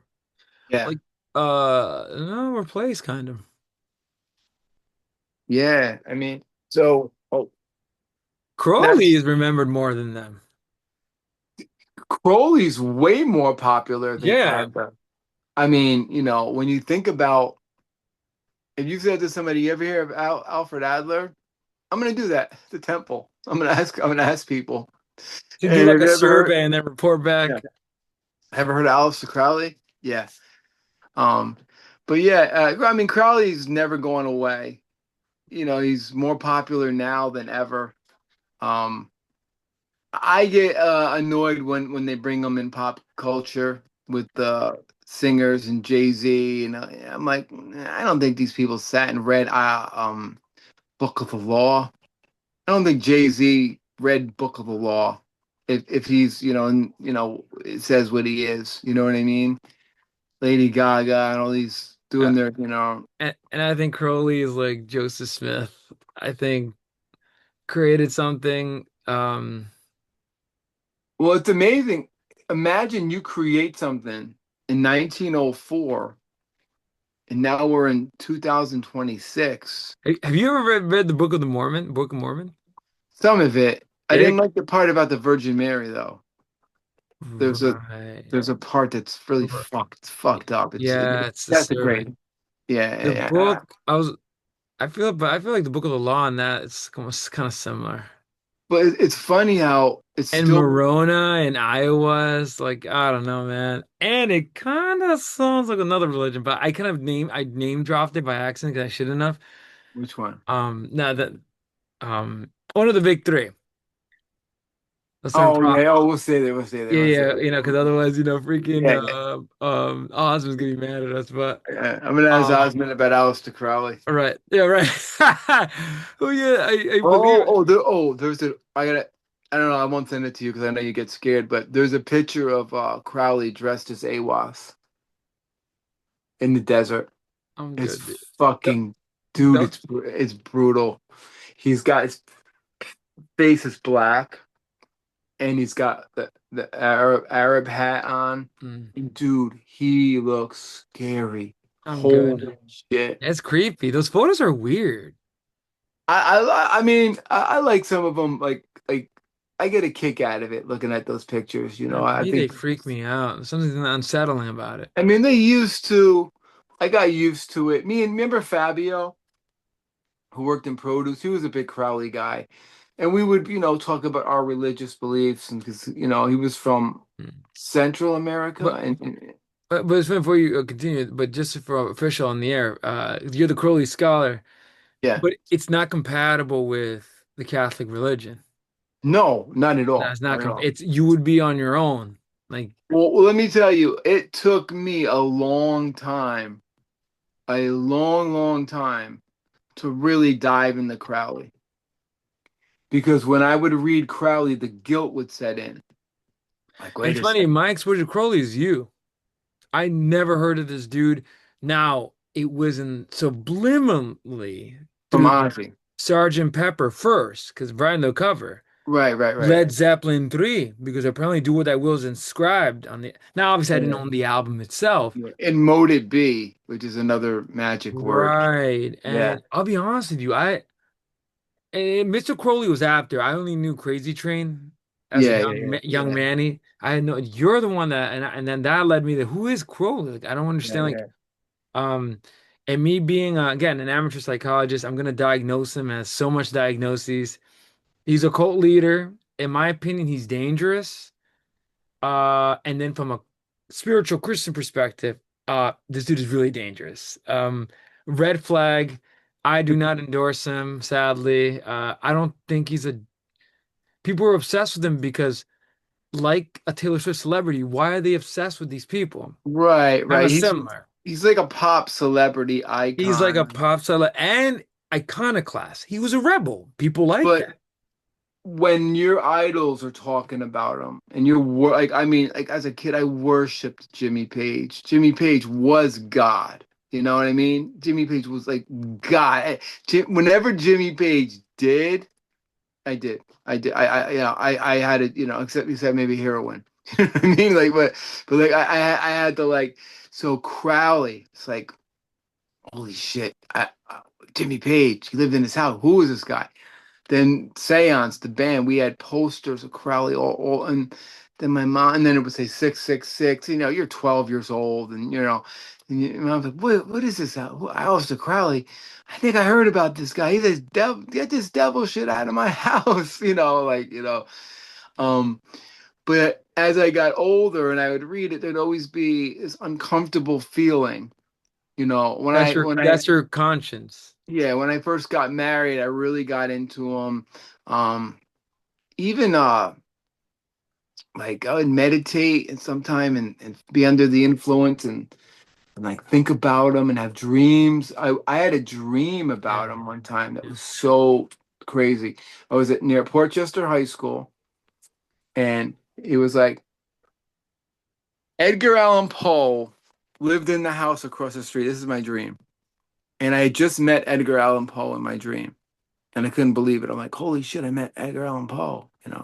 Go across the street and then I see Crowley. And he's like, hi, I'm Aleister Crowley. And he puts his hand out and I go to shake it and he just loops through me. And he keeps saying the same thing over and over. Hi, I'm Aleister Crowley. Hi, I'm Aleister Crowley. And this was going on in my dream. And I was like, I had another dream about him in my basement that felt so real. I had intense dreams with about Aleister Crowley when I was reading them. And my friend Bruce Merritt, the great poet, Bruce, if you're ever out there, hope you watch our podcast.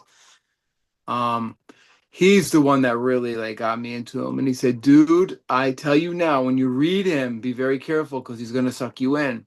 I'm like, "Yeah, whatever." I'm on fucking eBay buying magic wands and shit. Yeah, and no, I do believe in that power. I mean, I know you No, Crowley has some power to no, suck what I was gonna you tell you is that these from rock the band dead. He's Jimmy long dead. Page was like you. He didn't know what he got himself into. Yeah, That yeah, obsession turned in a way, not through him, but in his life. Because again, think about this entity, iOS. yeah. Who is, if this is real, and again, you cannot throw that out. Yeah. You cannot say, well, I don't believe that. No, no, no. If you're gonna follow this, Yeah. that's what Crowley says. He says that iOS told me this. Now Same thing. I would like to Same thing with Mormonism, like with Mormonism, and I see something, and again, I have to be like, I'm a scholar of religion, so I see the similarities in religions. right, Like I right. can even the other religion, which I'm not gonna name because I don't want them to, do something Yeah, bad yeah, to us. yeah, But yeah. I do see a similarity here about these so-called, and I would say Aleister Crowley would call himself a prophet. Like I don't know if he used that title, but I don't think he put himself up there as okay, so from as a a prophet. philosophy of religion, he's a prophet. Like Yeah, he because was he claims that a deity is speaking this and I am a communicator of these ideas. yeah, Um so in religion, you would have to figure out, okay, who is Ios? And by the way, if you go back a little bit, just some Old Testament Book of Enoch stuff, yeah, the Egyptians worshipped fallen angels. right. They look like that, like the way they depict them in their hieroglyphics and monuments. This is the same person that, and again, Crowley Cole, he was already into all. I don't even know this, the group of the Hermetic Dawn or whatever. Oh, the Golden Dawn, Order of the Golden Dawn. They're disturbed too. It's all That's the creepy. one that they reached out to me. Right. Well, they're dark and scary because they say that the devil is God inverted. It's kind of creepy. And it's shocking how Ian Fleming and W.B. Yeats were part of this too. It just goes to show you got something, you gotta be Oh careful. yeah, but yeah, William Butler Yeats was what this Well, was a thing. This right. was Well, like, that's why you gotta be careful. but you gotta understand it. It was done. there's an artistic side to it as well. There's like it's a lot more than magic. You can choose magic, or you can choose self-help, enlightenment. You can choose astral travel. There's many different things, you know. Yeats didn't get into it for magic. Yeats got into it for something else. But Yeats did not like Crowley. They did not Yes, famously. they Yeah. did not get along. And Yeats is in my opinion, the best poet. That's, Right, right. he He like already had skill. He didn't need that, but he joined that. well, he needed it, I think, to get more inspiration in his mystical poetry because he gets pretty mystical, Yeats, Mhm. with his fairies and all that kind of Irish Right, right, mythology. right. But my favorite poem, it's called "When You Get Old," and that's how I feel whenever and there's actually I think I don't know, it's not AI, came out 30 years, 20 years ago of him reading it. No, I think it's Actually, that. I think that's a. what year did he die? It's like the videos I sent you on the No, philosophy. I saw this about 12 years ago. All right, all right, okay, okay. Could I be. wonder, I wonder, Oh no, if you saw 12 years ago, that's not AI because there's no unless it's like acting and production. it looked like him, Yeah. but I want to research AWAS and see. That could be like an episode, Yeah, who was because I'm kind of AWAS? interested. I AWAS, mean, I'm getting kind of creepy vibes when I was looking at a little bit of AOS. I can already tell it's a demon. Like, and it's funny because you don't have to be a Christian. Like, mind you, let's take Christianity out of it. yeah, The the fact that he calls it an Egyptian guardian angel. yeah, And again, if you look at these Egyptians now, you need to bring the Bible back in because again, what happens in the book of Exodus? The God of Israel, Yahweh, not Aoas, Yahweh, I yeah, am that I am, combats the gods of Egypt yeah, and tells them your gods are Hashem. And by the way, in the Pharaoh's court, he had magicians that practiced black magic. Ah, that kind of sounds like this dude here. yeah, And he wants to bring in, usher in an eon of Horus and all this crazy mumbo jumbo. And when I'm reading him, it's so strange. It's like it's kind of creepy. Like it yeah, has no coherency. Uh, I don't view it as me personally because I'm more in the Aristotelian tradition, yeah, Thomistic. So yeah, obviously I'm gonna have a lot of problems with this because it's not well written in terms of, the Aristotelian sense. But yeah, the terms defined, because true philosophy has to do this, not just you say that. So I have a lot of yeah, problems, but I am interested, like, what is this figure? Like, and I yeah, want to use them and my personal make some because this could sort of reveal other revelations and religions, yeah. like Mormonism, because this Right. does, and we just discussed Scientology, which was building on Crowleyanism and Thelema principles. Yeah, which like people don't know. Like I love the fact that people are fooled that like Dianetics is based on a man who was a student of Aleister Crowley. Now, if people read Dianetics and they knew that, they wouldn't have read it because Crowley always had a bad rap. Rhonda Byrne is using the Hermetic laws, you know. Crowley based his whole career on magic on the Hermetic law. Any magician is going to use the Hermetic laws in their favor, you know. And you don't have to be a magician. You can use it to meditate with. And law of attraction is the number one Hermetic law, the law of vibration, the law of cause and effect. They're they're natural. The Hermetic laws are natural. They're going to happen no matter what. Laws of cause and effect, law of vibration, law of attraction. It's just going to happen. You could will it to happen and not be a Crowley magician. You It's kind of can funny because they kind of it sounds like philosophy for dummies because they stole it from the three Greeks. I can give you the complicated what they came up with, Socrates, Aristotle. especially Aristotle, and especially from the Neoplatonic perspective. Well, it's Greek in origin. It's Hermes was a Greek Oh, there we figure. go. That's interesting. But I do So wonder, but a lot of it sounds like Greek philosophy, but just for dummies. I don't know. It's something I've always I know it's the Freemasons use it. It's definitely it's an esoteric thing. It's a heavy esoteric thing. So yeah, this was a good, a good topic, a very interesting topic that I would bet I think out of how many people in the world?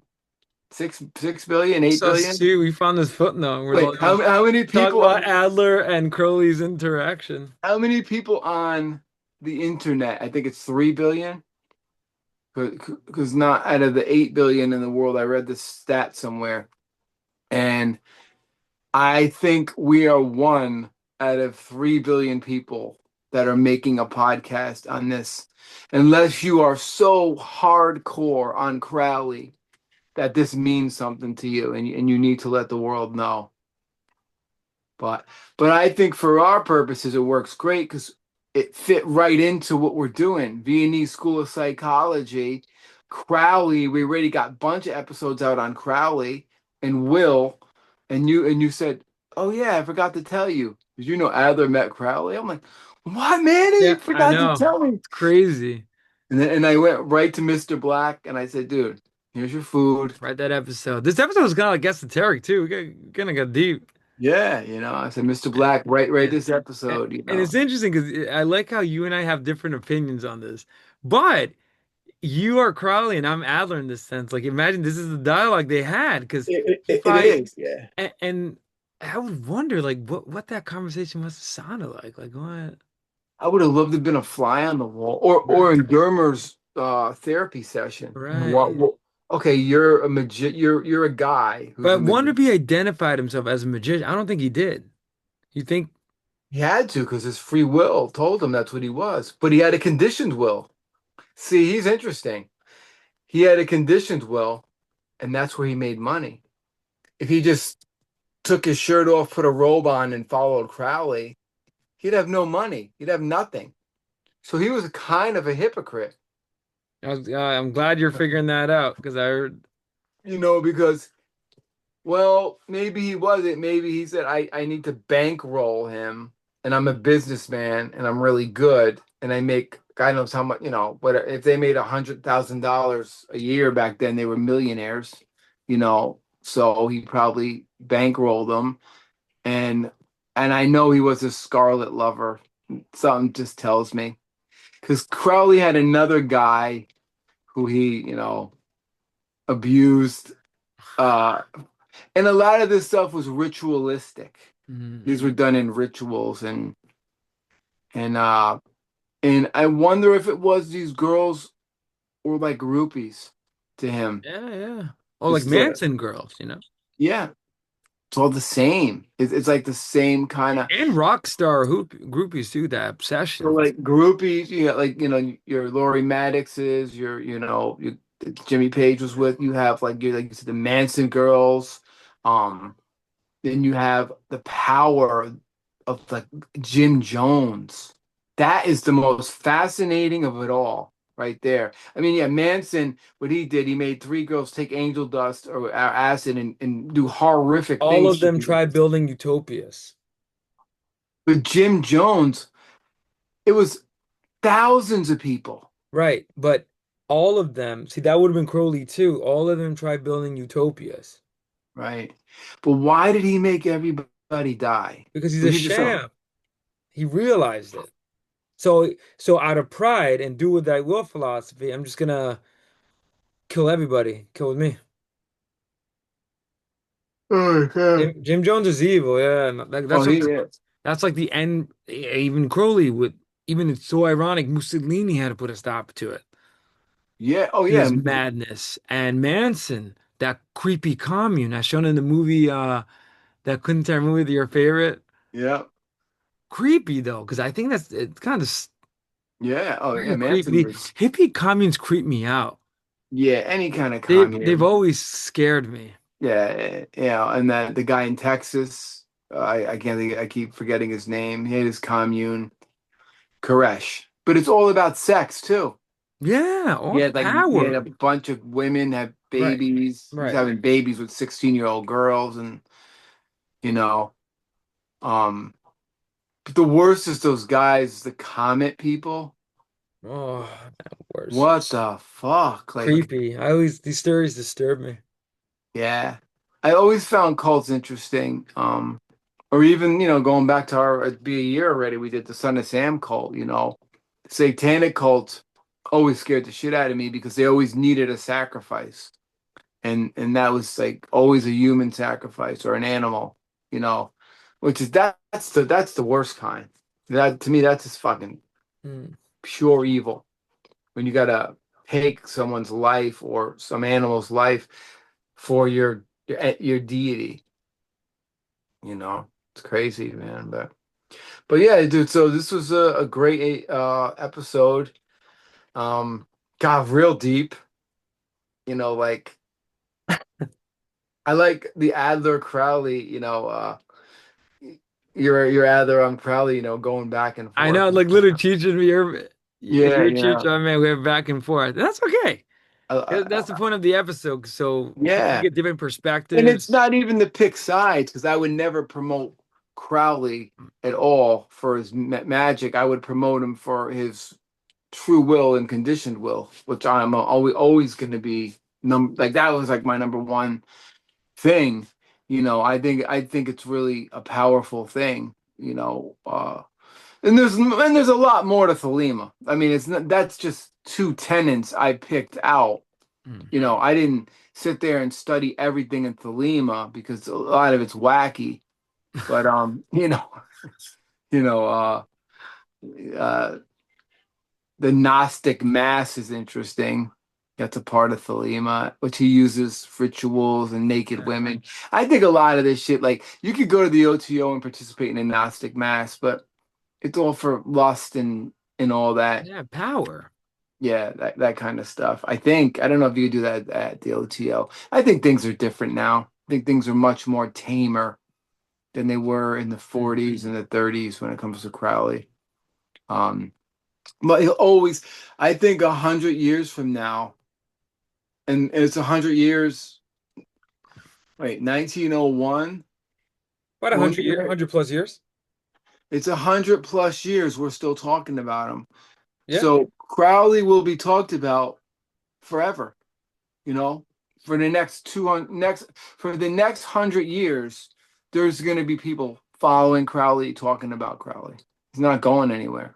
And there's gonna be people like me who are just gonna destroy him. But And will Adler go away? Will that all vanish? Will Freud vanish?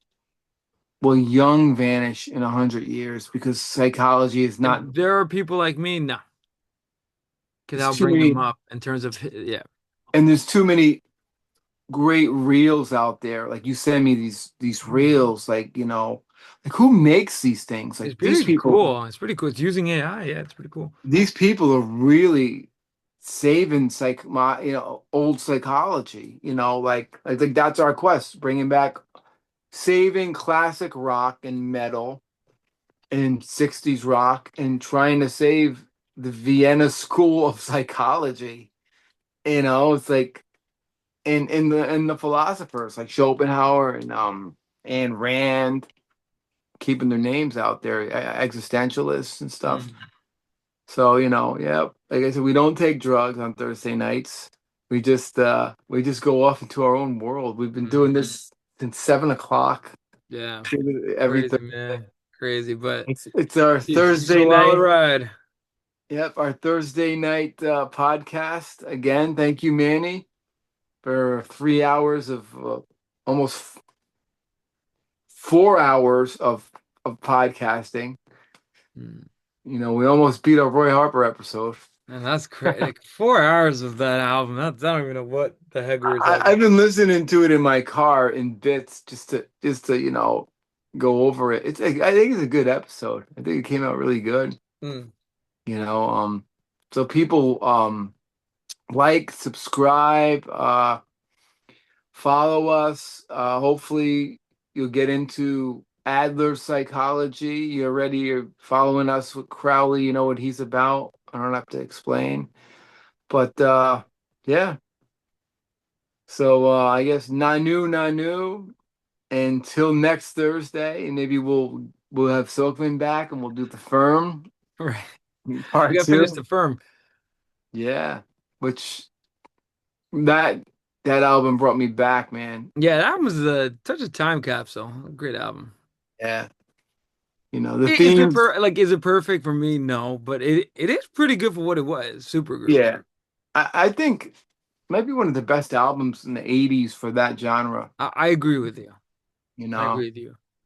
because there wasn't a lot of albums that came out in the '80s that were doing classic, pure, truly classic rock. Mm-hmm. Even Fogerty got, he got corny, bring him in, coach, whatever. It's great, great song, but was there any, I mean, 38 Special, that's classic rock of the '80s. That's, like it's modern day classic rock, but it's in the influence of like '70s rock. I think 38 Billy Squire would be somebody Mm. I would put equivalent with the Firm, 38 Special, Billy Right, Squire. right. Shout out to I agree with David. you. Shout out to David Lynch. We're talking about Billy Squire today. Mm. If you're still with us. But so anyway, great episode. And I'm gonna really try to find more about this. I'm gonna dig Interesting. deeper Yeah. on Adler. Yeah. I'm gonna eventually write a whole thing on Adler now because this is like it. What why this is fascinating to me. You had said to me like um I was really getting into Adler. I was talking to you a lot about Adler, and I said, I like Adler. I should write about him. And then you brought this up, and I'm like, now I gotta write something on Adler because he's fucking like super cool to do something. I don't I don't think Jung would have done this. Too intellectual, and Freud would have been like, no, no, you're a freak, man. I don't want you near me. Mm. Why did Adler? What was in it for Adler? It's fascinating. you know, and it didn't happen. So, if I was a filmmaker, this would be a great movie, Mm. right? Like a great short story. Short How, film, seeing that interaction. yeah. Any filmmakers out there, make a movie about Crowley and Adler. You know, that would be, it's got to be out. Somebody's got to have Somebody found had to this do it. before. I mean, there's a lot of movies on Freud, so and Young. There's a movie on Freud. And, Dude, somebody has had to do what we just did. We can't be the only person in the world that has done this. mm. I don't know. But on that note, Manny, always great to see you and philosophize for hours. Mm. And till next week, Nanu Nanu. For our folks out there, thank you for joining us. This is the Cheech and Manny show. I hope you enjoyed the ride. We're gonna see you next week, Cheech brother. See ya. Peace out. Read some Hopefully, Adler and read some Philema. if anyone's ever read Polima, comment below. Like the lights go out. Like what? I need to know. Did you become Yeah. the next page? Yeah, right. Right. All All right, right, Cheech man. brother. Have a good night, dude. Have a good night. Take care.